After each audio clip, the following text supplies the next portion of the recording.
Presiden ke-7 Joko Widodo meminta isu ijazah dihentikan jika memang dianggap menguntungkan dirinya. Lalu apakah isu ijazah palsu menguntungkan Jokowi secara politik?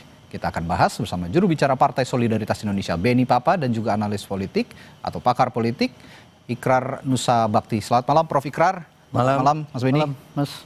Saya ke Prof. Ikrar dulu. Prof, benar diuntungkan Pak Jokowi ini dengan berlarut-larutnya isu ijazah ini? Enggak juga sih. Enggak juga ya? Enggak juga, malah buat saya sih nama beliau tuh makin lama makin jelek. Kalau buat saya ya. Dan itu juga ngapain juga dia mau memperpanjang persoalan itu. Padahal, dan ini juga dia teman-teman yang dari, nggak tahu dari PSI ya, tapi yang jelas orang pada ngomong bahwa para pendukungnya itu seakan-akan Roy Suryo saya itu memperpanjang. Ada kemudian juga yang mengatakan bahwa Roy Suryo itu didukung oleh orang besar gitu yang punya jaket biru gitu kan. Nah, itu yang semuanya juga dibantah sama Roy Suryo CS. Prof, saya melihat mengapa seolah-olah Pak Jokowi ini juga seperti enjoy berselancar dengan isu ini begitu loh. Ya bisa saja ya, karena biar bagaimanapun ya, whether you like it or not ya, apakah itu berita itu bersifat positif atau negatif, itu kan nama beliau akan muncul terus. Dan itu buat rating televisi ataupun rating buat beliau sendiri. Itu kan berarti dia walaupun sudah tidak lagi menjadi presiden, tapi nama dia masih muncul. Ya. Walaupun kalau dari sisi saya sebagai pengamat politik kan akan beda ya. Kenapa? Karena kan kita tahu yang namanya rating itu kan memang bisa aja tinggi, tapi kan bisa saja hasilnya negatif. Berarti juga. Kalau gitu in terms of diuntungkan atau tidak dan berada di permukaan terus dan being trend gitu ya, trending di berbagai media, itu artinya diuntungkan dong, Bro? Ya, paling tidak ya, nama dia muncul terus. Ya. Ini begini loh, Anda tahu ya, kenapa misalnya kayak kasus dulu Anies Baswedan dan sebagainya ya, kalau udah tidak lagi menjabat, kan, kemudian dia mau ngapain, dan kemudian kan dia akan sulit untuk kemudian mendapatkan suatu pemberitaan televisi, kan begitu. Tapi kan kita tahu Anies kan juga tetap aja bisa muncul. Ya kayak ada kasus Tom Lembong, dia juga bisa muncul ya. Dan kemudian juga ada kasus misalnya tentang yang lain-lain ya, dia juga bisa muncul. Kayak kasus dulu tuduhan bahwa dia juga korupsi dalam kasus apa istilahnya itu, balapan itu loh. Itu kan juga muncul ya, walaupun tidak terbukti dia melakukan korupsi tersebut. Jadi gini loh, kalau seseorang itu masih menjabat, itu kan dalam bahasa komunikasi politik tuh ya, itu kan ada istilah bahwa siapa bicara apa dengan channel apa dan kemudian bagaimana dampaknya ya. Kalau kemudian dia bukan pejabat, pastinya tidak ada dampak yang besar. Tapi kalau seseorang itu masih menjabat, itu pasti juga yang ditanya pertama kan dia, bukan orang yang nggak punya jabatan. Dan kemudian apa namanya itu channel baik itu televisi kayak sekarang ya, Anda kan Kompas itu kan termasuk mainstream television ya, itu muncul di media sosial juga pasti muncul, di media-media lain juga muncul gitu. Kalau gitu Bung Beni, kalau kata Prof. Ikrar nggak juga tuh, nggak nguntungin juga gitu, malah tambah jelek justru kalau memang ini dibiarkan berlarut-larut. PSI nggak memagari itu supaya nggak berlarut-larut. Iya, pertama tentu kan Pak Jokowi ini kan menghargai proses hukum yang ada. Jadi kemudian ya Pak Jokowi juga melaporkan karena merasa tentu kan Pak Jokowi merasa dirugikan sehingga melaporkan itu di pihak kepolisian. Satu. Yang kedua memang kalau secara survei ya, kemarin itu kebetulan survei LSI Denijena kan keluar kemarin, itu memang 74,6% masyarakat itu tidak percaya kasus ijazah palsu Pak Jokowi. Jadi memang survei itu ya, dengan survei LSI Denijena itu sehingga kemudian kita juga menyimpulkan bahwa memang kasus ini hanya hanya untuk kepentingan segelintir orang, bukan untuk kepentingan masyarakat Indonesia. Memang dari potret survei itu kita bisa melihat bahwa masyarakat Indonesia mayoritas melihat bahwa kasus ini tidak berhubungan dengan kepentingan masyarakat, tidak berhubungan dengan kepentingan rakyat di bawah, sehingga itulah yang kemudian mungkin juga menjadi salah satu alasan kenapa kalau kita bisa membahasakan bahwa ya segelintir orang ini tidak berhasil untuk mempengaruhi persepsi publik. Ya, kalau kami melihatnya begitu, sehingga ya tentu dari Partai PSI tentu kan kita melihat bahwa kasus ini kan bukan untuk kepentingan rakyat banyak, bukan untuk kepentingan masyarakat. Sejognya ya kita sama-sama punya kesadaran bersama bahwa ya kalau bisa kasus ini cepat diselesai gitu.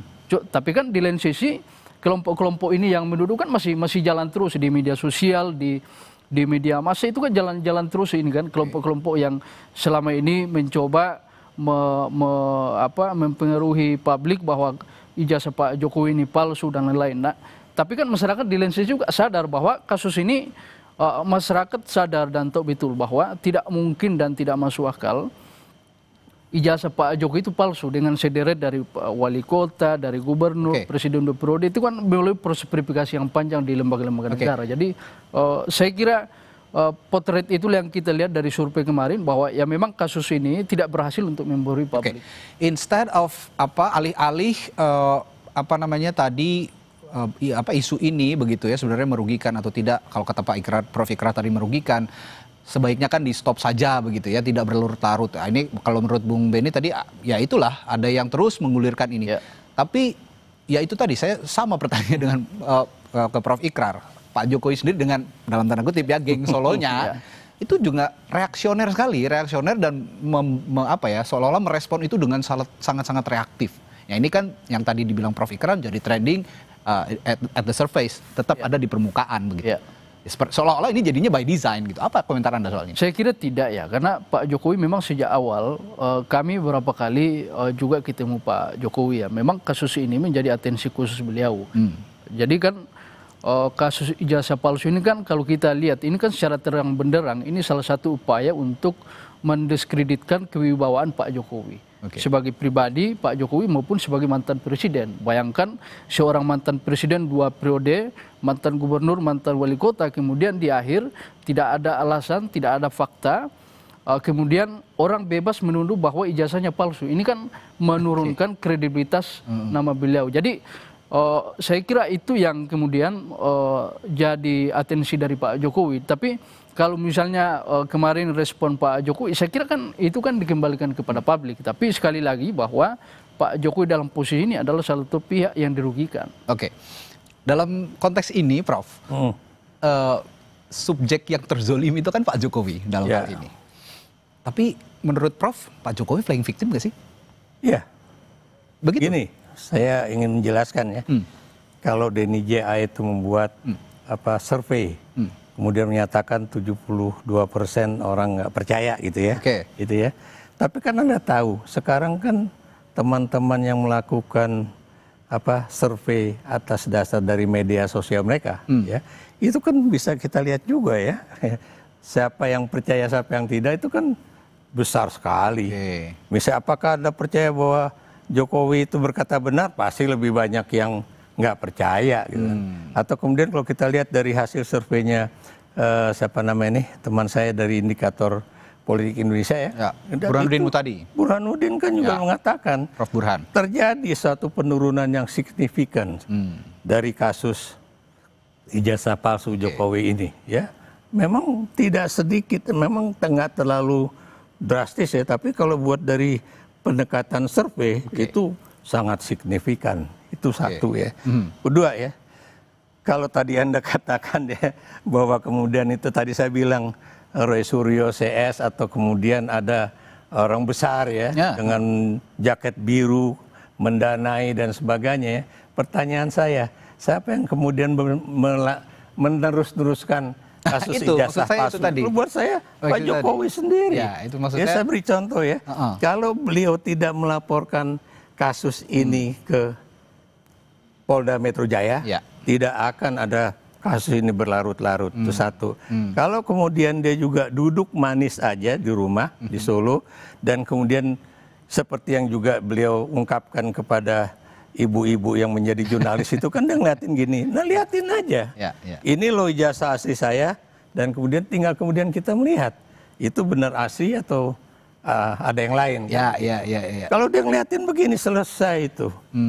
Dari dulu saya bilang selesai, nggak mungkin nggak. Tapi karena beliau kemudian melaporkan teman-teman ke Polda Metro Jaya. Polda Metro Jaya, udah gitu dari Polda Metro Jaya masuk ke Polresta di Solo, Surakarta. Solo ya. Itu kan orang jadi bertanya-tanya loh, kok dia ngadunya ke Jakarta, kemudian Dia diperiksanya di Solo, sana. ya. Dan itu teman polisi sendiri loh yang bilang Ya. ya. Dia menyerahkan satu ijazah, kemudian melaporkan kasus bahwa ada Ya. pencemaran nama baik, tapi Ditambah, Prof. yang Ya. diberikan itu fotokopi. Ditambah mungkin Prof, sampai saat ini kan sudah tahap penyidikan di Polda Metro Jaya. Belum ada juga tersangkanya. Betul. Ini juga seolah-olah ya kita tidak tahu ya apa yang ya, kita hormati institusi kepolisian melakukan penyidikan. Tapi biasanya kan proses penyidikan itu sudah ada tersangka dan sampai detik ini belum ada. Dan itu menurut saya mungkin yang sekarang menjadi berlarut-larut. Nah, saya balik ke Bung Benny. Tadi kalau dikatakan Prof Ikrar, kalau Pak Jokowi rileks saja, diam saja di rumah, tidak terlalu reaksioner, mungkin ini sudah selesai, tidak melaporkan. Ditambah lagi Pak Jokowi bilang ada orang besar yang mengorkestrasi semua ini. Itu kan respons yang yang muncul ketika ingin isu ini terus berada di permukaan. Bagaimana menurut Anda? Kalau kita runut ke belakang, Mas, Pak Jokowi itu kan mencoba menahan diri. Saya kira kalau kita flashback ke belakang, itu kan panjang tuh. Oke. Lama Pak Jokowi berdiam diri, tapi kan Pak Jokowi ketika diserang terus-menerus, kredibilitas pribadinya diserang sebagai pribadi dan mantan presiden, tentu kan tidak ada salahnya Pak Jokowi untuk membawa ini kerana hukum. Karena bagaimanapun juga negara kita negara hukum, kita butuh kepastian hukum ini untuk dalam terkait dengan kasus jasa Pak Jokowi. Jadi saya kira langkah Pak Jokowi itu adalah merespon sebenarnya, karena Pak Jokowi sejak awal dia kan tidak pernah merespon. Di akhir-akhir baru dia merespon dengan melaporkan ke Polda Metro Jaya. Dan saya kira itu adalah pilihan tepat yang dilakukan oleh Pak Jokowi, karena bagaimanapun juga Pak Jokowi kan tidak serta-merta menjawab, memperlihatkan ijazah. Dan itu kan kalau Prof Ikrar tadi menyampaikan itu menyelesaikan persoalan, saya kira justru itu tidak akan menyelesaikan persoalan, Prof. Karena kita tahulah teman-teman ini ya yang kemudian mempersoalkan ijazah Pak Jokowi, itu kan memang targetnya bukan soal itu, Mas. Ketika Pak Jokowi memperlihatkan ijazahnya, itu kan tidak ada jaminan bahwa kasus ini mereka akan selesai untuk mempertanyakan ijazah Pak Jokowi. Dan sikap Pak Jokowi, langkah Pak Jokowi membawa kerana hukum sebenarnya ini untuk memagari sebenarnya, supaya ada norma-norma hukum, ada jalur-jalur hukum yang dilewati supaya kasus ini bisa terarah. Baik, gitu. Bung Benny, saya sepakat bahwa dibawa kerana hukum, diproses saja secara hukum gitu ya. Tapi menurut saya publik bereaksi dan menganggap Pak Jokowi ini memanjangkan isu ini ketika ada pernyataan beliau muncul soal orang besar di balik ini semua. Nah itu yang harus sebenarnya dijawab. Mengapa harus ada statement itu begitu? Saya kira ini kan berarti masuknya ke ranah politik jadinya. Betul. Tapi memang sejak awal ini kan politik, Mas. Kalau kita lihat ini kawan-kawan yang melaporkan Pak Jokowi, ini kan kita bisa lihat track record-nya juga. Teman-teman yang memang selama ini berbeda pandangan politik dengan Pak Jokowi, memang tidak, mereka yang selama pemerintahan Pak Jokowi tidak pernah di barisan yang sama, yang selalu menempatkan diri sebagai oposisi dari pemerintahan Pak Jokowi, itu kan juga tidak bisa dinafikan dan itu fakta. Yang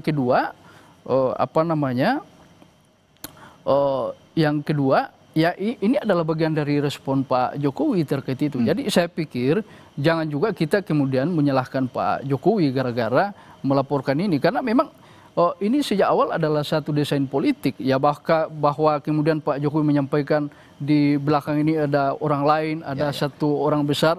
Ya Pak Jokowi sebagai seorang politisi ulung ini, Mas. Salah seorang politisi ulung yang dalam kompetisinya belum pernah kalah, mantan presiden. Tentu kan Pak Jokowi punya informasi-informasi yang kredibel. Tapi kan Pak Jokowi tidak menuduh. Baik, ya kan? Benny, baik, berhenti di situ. Saya tertarik politisi ulung ini, Prof. Kalau begitu, apakah ulungnya Pak Jokowi ini, dengan isu ijazah ini yang berlarut-larut, juga menandakan bahwa Pak Jokowi ini kan sudah tidak menjabat. Lalu sepertinya publik juga mempersepsikan sudah mulai menjauh dengan kekuasaan begitu ya, dengan presiden saat ini. Nah, dengan ulungnya Pak Jokowi, apakah itu justru yang dimainkan untuk keuntungan beliau? Itu yang tadi saya bilang, Pak Jokowi itu memang pinter, ya, bukan orang bodoh. Pinter ya, termasuk juga bagaimana dia membuat suatu pernyataan ya, saya beri contoh. Meng-create isu ya. Create isu lah, kayak dulu tentang mobil SMK. Ini contoh aja ya. Kemudian juga kalau dia mau masuk Jakarta, dia bilang, wah ini kalau saya jadi gubernur nanti pokoknya banjir Jakarta beres. Gitu. Begitu jadi gubernur, kayaknya nggak selesai, kayaknya saya mesti jadi presiden. Begitu jadi presiden, coba banjir Jakarta selesai nggak? Nggak, ini contoh aja ya. Dan kemudian ya, Anda tahu ya, persoalan ijazah palsu itu, ya, itu bukan tadinya kaitannya tidak dengan persoalan ijazah UGM loh. SMA, ya. Yang menulis siapa? Bambang Trimulyono, yang sekarang masih ditahan itu. Ya. Dia menulis tentang apa? Jokowi undercover. Dan kemudian buku yang kemudian membongkar bagaimana seseorang itu bisa menghilangkan jati dirinya, ya.